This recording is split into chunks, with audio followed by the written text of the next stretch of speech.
Medine, l'Arabian Panther, rapelite.com. Salam. Marie Leblanc qui porte plainte pour agression contre une demi-douzaine de médits. Tu sais, je pense pas ne pas être nuancé justement. C'est là la différence.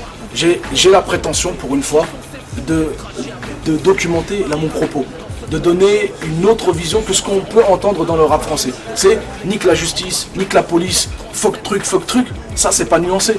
Ça c'est pas nuancé. Même si c'est légitime parfois de dire à certains égards fuck la truc.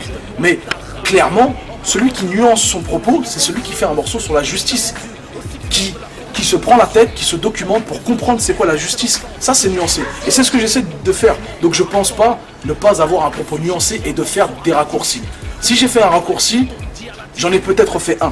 Ouais, là j'en ai peut-être fait un, c'est dans le morceau Les gens comme eux, voilà, et je le regrette. L'Afrique a été pillée par qui? Par des gens comme eux. Massoud assassiné par qui? Par des gens comme eux. Les sans-papiers expulsés par qui? Par des gens comme eux. La France part en couille, faut à qui? À des gens comme eux. L'Afrique a été pillée par qui? Par des gens comme eux. Massoud assassiné par qui? Par des gens comme eux. Les sans-papiers expulsés par qui? Par des gens comme eux. La France part en couille, faut à qui? À des gens comme eux. T'en parler justement. Je le regrette clairement, tu vois. Le morceau Les gens comme eux, je l'ai pris plus comme un morceau, tu vois, dans le game, on va rapper, tu vois, ça va kicker sale et tout.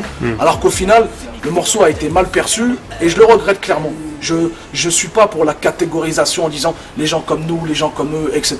Je suis pas du tout pour ça. Et d'ailleurs, tu vois, le clip, j'étais pas forcément pour, tu vois, certaines images comme on voit à un moment HEC, les grandes écoles. Bon, j'en veux pas à Bakar, tu vois. Bakar, lui, c'est mon pote. Tu vois, on est des potes et tout, là il n'y a pas de problème. On a fait une erreur, clairement, là sur ce morceau-là, et je le regrette. Ça arrive, tu vois, tu sais, parfois là dans le feu de l'action, tu crois que tu vas kicker sale sur un morceau, mais au final, le morceau il prend une autre ampleur, il a été mal perçu par les gens. C'est une erreur de ma part et il faut le reconnaître. En même temps, t'avais qu'un couplet aussi. J'avais qu'un couplet, c'était pas mon morceau, c'était pas dans mon album. Je suis venu plus honoré. Et si tu écoutes bien et si tu décortiques bien mon couplet, jamais je m'attaque à une catégorie de personnes ou quoi. Je parle d'institutions. Je parle de l'éducation nationale, je parle des institutions médiatiques et politiques. Mais jamais, moi-même, j'ai fait cet effort-là, sans forcément le vouloir, parce que c'est comme ça dans mon rap de façon générale. J'essaie de ne pas m'attaquer à une partie de la population, à une personne, nominablement. J'en veux pas à une communauté en particulier. J'en veux à une institution, à des gens qui organisent le racisme en France, dans les médias, etc. Mais j'en veux pas à une personne, à une communauté. De son effroi, de Villepin et Nicole Cage relayés par les médias. Vraiment, moi, c'est pas une surprise, tu vois, l'islamophobie est grandissante. Quand je suis parti en Suisse, d'ailleurs, juste avant ce référendum, il y avait des grandes affiches 4x3 dans la rue, avec une femme en burqa, un minaret derrière, c'était écrit non au minaret et tout, etc. Et ça m'a étonné, je me dis comment une telle violence, une telle propagande pour faire peur, pour effrayer la population. Ça m'a étonné. Et en fait, en réalité, je ne suis pas plus étonné que ça. L'islamophobie est grandissante depuis 10 ans, aujourd'hui, en Occident. Et personne ne s'élève contre ça. Alors, oui, c'est de la faute des musulmans, etc. L'identité nationale, le discours est exclusivement orienté contre la communauté musulmane. Moi, ça me rend dingue, parce que personne ne s'insurge. Ils veulent voir clair en confrontant les deux versions. 3 jours plus tard. Non, tu peux pas dire ça. Tu peux pas dire que fondamentalement, l'islamophobie, c'est quelque chose de normal. Comme ils sont matrixés, on devrait rien dire, on devrait subir l'islamophobie. On devrait rester chez nous en disant, de toute façon, on n'est pas chez nous, ils ont raison. Mais moi, je suis chez moi, mon frère. Je suis né ici. Je vais peut-être même mourir ici. En fait, même si tu sais que le combat est peut-être perdu d'avance, toi, pour toi... Non, il n'est pas perdu d'avance. Mais comment tu veux changer la mentalité des Afro-Américains, en pleine traite négrière? Tu crois que eux, ils se disaient, merde, un jour il y aura un président noir, un jour, on sera organisé, on aura un lobby, il y aura Oprah Winfrey, il y aura Jay-Z. Tu crois que les Afro-Américains, ils se disaient ça? Ils étaient dans les champs de coton, on les fouettait, on les tuait, on violait leurs filles, on les déracinait. Aujourd'hui, toute proportion gardée, les musulmans ne sont pas dans cette situation-là. Mais on doit tirer exemple de la philosophie des Afro-Américains en disant, en ne se résignant pas, en disant, mais oui, ça va changer. Aujourd'hui, les institutions françaises vont devoir compter avec les musulmans. Alors, bien sûr, ils comptent. quand on allonge la thune, tu sais, quand le marché du halal il explose, quand les Quick et les McDonald's ils commencent à faire du halal, quand Erta ils font du halal, alors là oui, là il n'y a pas de problème. Tout le monde dit ok, parce que le halal c'est un marché, il y a des consommateurs, la population musulmane elle est ciblée, il faut la mettre bien. Bien sûr qu'il faut la mettre bien parce qu'on lâche des thunes pour ça. Bien sûr, on devient un pouvoir d'achat. La communauté musulmane devient un pouvoir d'achat. C'est pour ça qu'on voit l'émergence de plein de petits restaurants gastronomiques qui font de la cuisine à la française mais en version halal. C'est pour ça qu'on voit des grandes enseignes récupérer le marché du halal, etc. Parce que justement, économiquement, on commence à avoir une force. Et pareil, les Afro-Américains, c'était la même chose. Ils étaient des millions aux États-Unis. Économiquement, ils commençaient à avoir une force, à s'organiser. Et il faut qu'on s'organise ici. Toujours, toute proportion gardée. Attention, je ne suis pas en train de comparer la situation des musulmans en France avec celle des Afro-Américains. Bien qu'il y ait beaucoup de points communs. Sont les coupes du monde, aucun tissu sur le dos jusqu'à destinée. Non, au contraire. Au contraire, je crois qu'ils entendent très bien ce que l'on dit. Ils entendent très bien qu'il y a une population en manque d'identité dans les quartiers populaires. Et ça, ils l'entendent très bien. Et croyez-moi que, pas que quand on brûle des voitures ou quand les quartiers se soulèvent. Ils l'entendent sur des plateaux de télé avec des intervenants comme Ouria Boutelja d'Indigènes de la République. Ils l'entendent désormais avec Tariq Ramadan. Ils l'entendent avec tout un tas de philosophes, de penseurs, de sociologues qui commencent à émerger, à se dire merde, il y a une situation douloureuse dans les quartiers populaires, dans la communauté musulmane, chez les gens issus de l'immigration, et il faut remuer le truc. Il faut remuer le truc. Non pas pour séparer les gens et dire chacun vit de son côté, etc. Mais au contraire, pour que les institutions françaises, ceux qui font les lois clairement à l'Assemblée nationale, puissent intégrer que dans leur pays, il y a des gens de confession musulmane qui se prosternent, qui jeûnent le mois de Ramadan. Et c'est des Français, ils ont des droits.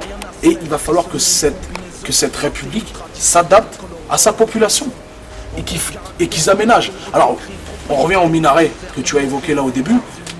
Les minarets, c'est pas dramatique. Ok, vas-y, on peut pas faire de minaret, mais c'est pas grave. On va quand même avoir une mosquée. Une mosquée qui va ressembler à un immeuble qui va se fondre dans l'architecture, mais on va pouvoir pratiquer là dans cette mosquée-là. Tu vois, ça va rien changer. Tu sais, on peut enlever une barbe, on peut enlever un hijab, on peut enlever un minaret. Au final, tu retires pas la croyance des gens. Ouais, mais justement, c'est pas un peu contradictoire ce que tu dis en enlevant les minarets. C'est comme si tu cédais sur une position. Pourquoi accepter le fait d'enlever les minarets? Mais il faut pas être bête. Il faut pas être bête en disant, regarde, les minarets symboliquement, dans la tête d'une nation judéo-chrétienne fondée sur une histoire judéo-chrétienne, ça paraît comme un envahissement de la part des musulmans en terre chrétienne. Dans l'inconscient des Français, c'est ça. Ouais, mais quand c'est ça.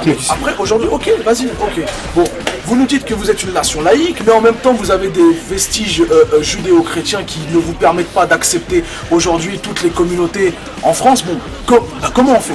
On veut une mosquée, mais pas de minaret. Ok, vas-y, il n'y a pas de problème, on aura la mosquée, pas de minaret. De toute façon, on ne peut pas faire l'appel à l'extérieur, on fera l'appel à l'intérieur. Moi, en tout cas, depuis que je pratique ma religion, j'ai jamais eu de minaret dans ma mosquée. Ça m'a pas empêché de pratiquer, c'est pas dramatique. Et voilà, donc si on arrive à se mettre d'accord à l'échelle locale avec les préfectures pour faire un minaret, faisons-le, parce qu'en plus c'est joli, ça rentre dans l'architecture, etc. Ceux que ça dérange pas dans l'agglomération, faisons-le. Mais si on peut pas le faire, on va pas faire un caca nerveux, se rouler par terre pendant 20 ans, faire des référendums et tout. Non, mais c'est pas tellement le minaret, c'est plus le fait. Parce que tu te dis que les chrétiens, quand par exemple ils veulent construire un clocher, on leur interdit de pas construire un clocher. Ouais, tu vois ce que je veux dire? Judéo-chrétienne, parce qu'on veut nous faire croire qu'on est en terre laïque, mais en réalité on est en terre judéo-chrétienne. Et voilà, les vacances de Pâques, on parlera laïcité pendant les vacances de Pâques, comme dirait Kerry James.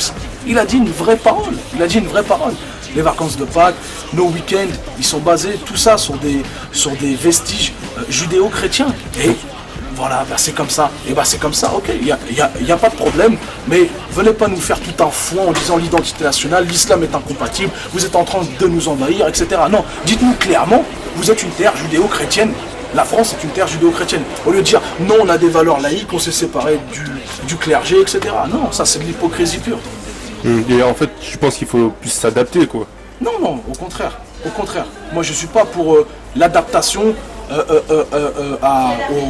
aux institutions. Je suis pour que les institutions aménagent le terrain pour ces citoyens et qui comprennent bien qu'il y a des citoyens musulmans. Voilà. Comme au même titre que l'on prête une salle à une association de quartier qui fait du foot en salle, on va lui prêter un gymnase. Au même titre, il faut que les musulmans puissent avoir un lieu de culte où pratiquer, où pouvoir faire même leurs fêtes, etc. Minaret ou pas minaret, au final, il faut qu'on puisse trouver un terrain d'entente pour que l'on puisse pratiquer notre religion dans ce pays. C'est là qu'il faut qu'on ait un recul par rapport à ça. Tu vois, quand on parle de voitures qui roulent dans les quartiers aux 20h, moi j'ai plus envie de parler du problème de la crise identitaire. Voilà. Quand on parle du mouton dans la baignoire, j'ai plus envie de parler du manque d'aménagement de structure pour la communauté musulmane aujourd'hui en France. Comme tu dis, c'est l'arbre qui cache la forêt. On nous balance tout un tas d'images comme ça pour nous endormir en disant il y a de l'insécurité, il y a de l'incompatibilité de la communauté musulmane en Occident et plus particulièrement en France. Alors qu'en réalité, quand tu grattes, la plupart des musulmans vivent paisiblement. Ils veulent juste un aménagement, tu vois, qu'on arrête de les stigmatiser dans les médias, qu'on arrête de les voir comme des bêtes sauvages, qu'on arrête de regarder leurs femmes bizarrement, de les interdire d'aller à l'école, tout simplement, d'avoir accès au savoir. Je crois que le communautarisme, dont parle Laurent Bounot d'ailleurs, c'est les institutions qui le favorisent. C'est eux qui communautarisent les gens. Les gens, par excellence, ne vont pas se communautariser eux-mêmes. Moi, j'ai pas envie de me communautariser. J'ai pas envie de dire, mon fils va aller exclusivement dans une école exclusivement musulmane, fait avec que des musulmans. Non, j'ai envie qu'il aille à l'école publique, moi, mon fils. Comme moi, j'étais à l'école publique. Et voilà, je crois que c'est les institutions qui communautarisent les gens. C'est pas l'inverse, c'est pas les gens qui se communautarisent pour effrayer les institutions. Et sur ces faux débats-là, tu te sens obligé de réagir? Bien sûr. Même si c'est des faux débats, tu te sens obligé de te justifier quand même. Il faut le dire que c'est des faux débats.